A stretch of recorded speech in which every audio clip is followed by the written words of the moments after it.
The next chapter that we're going to look at this week from the book of Proverbs is chapter 4. And this chapter really helps us to understand the process of living out the wisdom that God promises us. So let's look at these verses, and I'm really excited to talk through today what God's telling us here. Pay attention to all the words I'm telling you. Lean in closer so you may hear all I say. Keep them before you. Meditate on them. Set them safely in your heart. For those who discover them, they are life. They bring wholeness and healing to the bodies.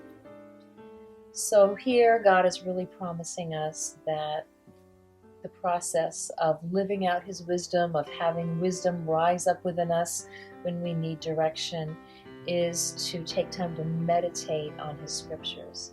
And this is a really intimate place that God calls us to.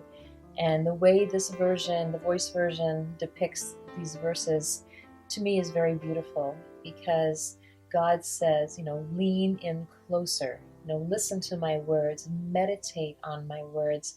And this is the call for each one of us, that God has so many things He wants to share with us as we sit with Him in His Word. I mean, there's the beautiful story of grace that He wants to extend to us. There's the wisdom that He promises to fill our hearts and our minds with.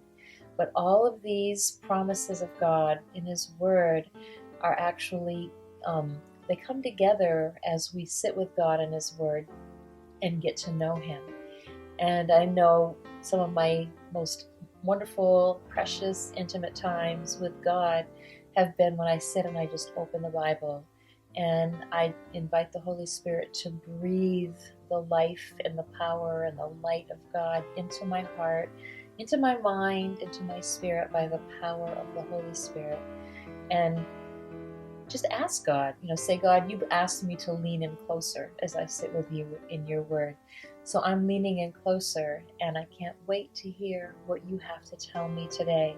Maybe if you like Proverbs, start in Proverbs. If there's another chapter of the Bible that you really connect with, start there. But every day I want to challenge you to take some moments with God and open His Word and say, God, today I choose to lean in closer for your wisdom, for your love, for your grace, for your light, for your hope, for your peace, whatever it is that you need that particular day. Find those scriptures and just thank God for the way He's going to bring those scriptures to life within your heart.